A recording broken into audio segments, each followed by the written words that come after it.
ನಮ್ಮ ಚಿಂತಾಮಣಿ ನ್ಯೂಸ್ ಕನ್ನಡಕ್ಕೆ ಸ್ವಾಗತ. ಭಟ್ಕಳ ಗ್ರಾಮ ಪಂಚಾಯಿತಿಯಲ್ಲಿ ದಿವಂಗತ ಸ್ವಾತಂತ್ರ್ಯ ಹೋರಾಟಗಾರರ ಧರ್ಮಪತ್ನಿಯಿಂದ ಧ್ವಜಾರೋಹಣ. ತಾಲೂಕಿನ ಭಟ್ಕಳ ಗ್ರಾಮ ಪಂಚಾಯಿತಿ ಕಚೇರಿಯಲ್ಲಿ ಸ್ವಾತಂತ್ರ್ಯ ಹೋರಾಟದಲ್ಲಿ ಭಾಗವಹಿಸಿದ್ದ ಯನಮಲಪಾಡಿಯ ದಿವಂಗತ ವೈ.ಆರ್. ರಂಗನಾಥ್ರವರ ಧರ್ಮಪತ್ನಿ ಆರ್. ಸತ್ಯವತಿ ದೇವಿರವರು ಧ್ವಜಾರೋಹಣ ನೆರವೇರಿಸಿದರು. ಧ್ವಜಾರೋಹಣ ನೆರವೇರಿಸಿದ ನಂತರ ಆರ್. ಸತ್ಯವತಿ ದೇವಿಯವರನ್ನು ಮತ್ತು ಭಟ್ಕಳ ಹಿರಿಯ ನಾಗರಿಕರಾದ ದೊಡ್ಡವೆಂಕಟರಾಯಪ್ಪರವರಿಗೆ ಗ್ರಾಮ ಪಂಚಾಯಿತಿ ಅಧ್ಯಕ್ಷೆಯಾದ ವೈ.ಎಸ್. ಮಂಜುಳಾ ಶ್ರೀರಾಮ, ಉಪಾಧ್ಯಕ್ಷರಾದ ಬಿ.ವಿ. ಅರವಿಂದ್ ರೆಡ್ಡಿ, ಪಿ.ಡಿ.ಒ. ಸತ್ಯನಾರಾಯಣ್, ಗ್ರಾಮ ಪಂಚಾಯಿತಿಯ ಎಲ್ಲ ಸದಸ್ಯರು, ಸಿಬ್ಬಂದಿ ವರ್ಗದವರು ಹೃದಯಸ್ಪರ್ಶಿಯಾಗಿ ಸನ್ಮಾನಿಸಿ ಗೌರವಿಸಿದರು. ಈ ಸಂದರ್ಭದಲ್ಲಿ ಸ್ವಾತಂತ್ರ್ಯ ಹೋರಾಟದಲ್ಲಿ ಭಾಗವಹಿಸಿದ್ದ ದಿವಂಗತ ವೈ.ಆರ್. ರಂಗನಾಥ್ರವರು ಸ್ವಾತಂತ್ರ್ಯ ಹೋರಾಟದಲ್ಲಿ ಭಾಗವಹಿಸಿದ್ದ ಸೆರೆಮನೆ ವಾಸದ ಬಗ್ಗೆ ಯನಮಲಪಾಡಿ ಅಂಗನವಾಡಿ ಕಾರ್ಯಕರ್ತೆ ಗಾಯತ್ರಿ ದೇವಿರವರು ತಿಳಿಸಿದರು. ಭಟ್ಕಳ ಹಿರಿಯರಾದ ದೊಡ್ಡವೆಂಕಟರಾಯಪ್ಪರವರ ಬಗ್ಗೆ ಗ್ರಾಮ ಪಂಚಾಯತಿ ಉಪಾಧ್ಯಕ್ಷರಾದ ಬಿ.ವಿ. ಅರವಿಂದ್ ರೆಡ್ಡಿ ಅವರು ಅವರ ಸೇವೆ ಬಗ್ಗೆ ತಿಳಿಸಿದರು. ಗ್ರಾಮ ಪಂಚಾಯತಿ ಸಿಬ್ಬಂದಿ ವರ್ಗ, ಜಲಗಾರರು ಉಪಸ್ಥಿತರಿದ್ದು, ಈ ಸಂದರ್ಭದಲ್ಲಿ Bodampalli forest Konappa, R. Trivikrama, Y S. Srirama, post Nagaraj, Bodampalli ವಕೀಲ ಶ್ರೀನಾಥ್, ಯನಮಲಪಾಡಿ ಡ್ರೈವರ್ ವೆಂಕಟೇಶ್, ಕಂಬಾಲಹಳ್ಳಿ ಚೌಡರೆಡ್ಡಿ ಮತ್ತಿತರರು ಉಪಸ್ಥಿತರಿದ್ದರು.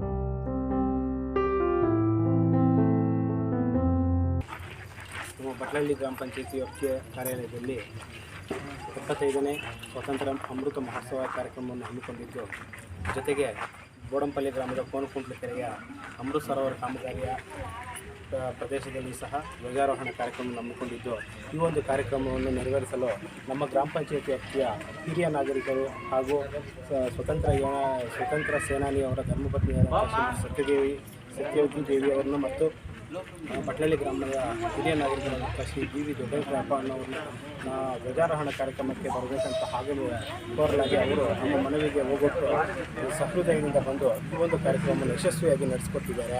ಅವ್ರಿಗೂ ನಮ್ಮ ಗ್ರಾಮ ಪಂಚಾಯತ್ ವತಿಯಿಂದ ಹಾಗೂ ನಮ್ಮ ಗ್ರಾಮ ಪಂಚಾಯತ್ ಸಿಬ್ಬಂದಿ ಸದಸ್ಯರು ಎಲ್ಲರ ಪರವಾಗಿ ಹೃತ್ಪೂರ್ವಕವಾಗಿ ಧನ್ಯವಾದಗಳು. ಗ್ರಾಮ ಪಂಚಾಯಿತಿ ವ್ಯಾಪ್ತಿಯ ಯನಮಲಪಾಡಿ ಗ್ರಾಮದಲ್ಲಿ ವಾಸವಾಗಿದ್ದ ದಿವಂಗತ ಎನ್. ರಂಗನಾಥ್ರವರು ಸ್ವಾತಂತ್ರ್ಯ ಹೋರಾಟಕ್ಕೆ 1940ಕ್ಕೂ ಮೊದಲೇ 47ಕ್ಕೂ ಮುಂಚಿತವಾಗಿ ಸ್ವಾತಂತ್ರ್ಯ ಹೋರಾಟದಲ್ಲಿ ಭಾಗವಹಿಸಿ ಅವರು ಸಹ ಅನೇಕ ಕಷ್ಟ ಸುಖಗಳಲ್ಲಿ ಪಾಲ್ಗೊಂಡು ಸೆರೆಮನೆ ವಾಸವನ್ನು ಅವರು ಒಂದು ವಾರದ ಕಾಲ ಅನುಭವಿಸಿ ಬಂದಿರುತ್ತಾರೆ. ಅವರ ಒಂದು ಧರ್ಮಪತ್ನಿಯಾದ ಆರ್. ಸತ್ಯವತಿ ದೇವಿರವರು ಸಹ ನಮ್ಮ ಈ ಅಮೃತ 75ನೇ ಸ್ವಾತಂತ್ರ್ಯ ಕಾರ್ಯಕ್ರಮದ ಅಮೃತ ಮಹೋತ್ಸವದ ಕಾರ್ಯಕ್ರಮದಲ್ಲಿ ಭಾಗವಹಿಸಿ ಭಟ್ಕಳ ಗ್ರಾಮ ಪಂಚಾಯಿತಿ ವ್ಯಾಪ್ತಿಯಿಂದ ಅವರಿಗೆ ಹೃತ್ಪೂರ್ವಕವಾಗಿ ಸನ್ಮಾನಿಸಿ ಗೌರವಿಸಲಾಯಿತು. ಹಾಗೂ ಅವರು ಸಹ ಅವರ ದಿವಂಗತ ರಂಗನಾಥ್ರವರ ಸ್ಮರಣೆಯನ್ನು ಮಾಡುತ್ತಾ ಅವರ ಒಂದು ಇದರಲ್ಲಿ ನಾವು ಯಾವುದೇ ಒಂದು ಕಾರ್ಯಕ್ರಮಕ್ಕೆ ಕರೀಲಿ, ಗಾಂಧಿ ಜಯಂತಿ ಆಗ್ಬೋದು, ಇನ್ನೊಂದಾಗಲಿ, ಅವರು ಆತ್ಮೀಯವಾಗಿ ಬಂದು ಭಾಗವಹಿಸ್ತಾರೆ. ಈ ಒಂದು ಕಾರ್ಯಕ್ರಮದಲ್ಲಿ ಸಹ ಭಾಗವಹಿಸಿ ಸನ್ಮಾನವನ್ನು ಸ್ವೀಕರಿಸಿದ್ದಾರೆ ಪಂಚಾಯಿತಿ ವತಿಯಿಂದ. ಅವರಿಗೆ ನನ್ನ ಹಾಗೂ ಎಲ್ಲ ನಮ್ಮ ಭಟ್ಕಳ ಗ್ರಾಮ ಪಂಚಾಯಿತಿ ವ್ಯಾಪ್ತಿಯ ಜನರ ಪರವಾಗಿಯೂ ಎಲ್ಲರಿಗೂ ನಾನು ಹೃತ್ಪೂರ್ವಕವಾದ ಧನ್ಯವಾದಗಳನ್ನು ಸಲ್ಲಿಸುತ್ತೇನೆ. 75ನೇ ಅಮೃತೋತ್ಸವ ಸ್ವಾತಂತ್ರ್ಯೋತ್ಸವದ ಎಲ್ಲರಿಗೂ ಶುಭಾಶಯಗಳು. ನಮ್ಮ ಭಟ್ಕಳ ಗ್ರಾಮದ ಹಿರಿಯರು, ರೈತಾಪಿ ವರ್ಗದವರು, ಅದೇ ರೀತಿ 1982 ಮಂಡಲ್ ಪಂಚಾಯತಿ ಅಧ್ಯಕ್ಷರಾಗಿ ಸೇವೆ ಸಲ್ಲಿಸಿ ಊರಿಗೆ ಅಪಾರವಾದಂಥ ಕೊಡುಗೆಯನ್ನು ನೀಡಿರ್ತಕ್ಕಂಥ ನಮ್ಮ ದೊಡ್ಡಪ್ಪನವರಾದಂಥ ಬಿ.ವಿ. ದೊಡ್ಡವೆಂಕಟರಾಯಪ್ಪನವರು ನಮ್ಮ ಈ ಅಮೃತ ಸರೋವರದ ಧ್ವಜಾರೋಹಣಕ್ಕೆ ಆಗಮಿಸಿ ನೆರವೇರಿಸಿಕೊಟ್ಟಿದ್ದಾರೆ.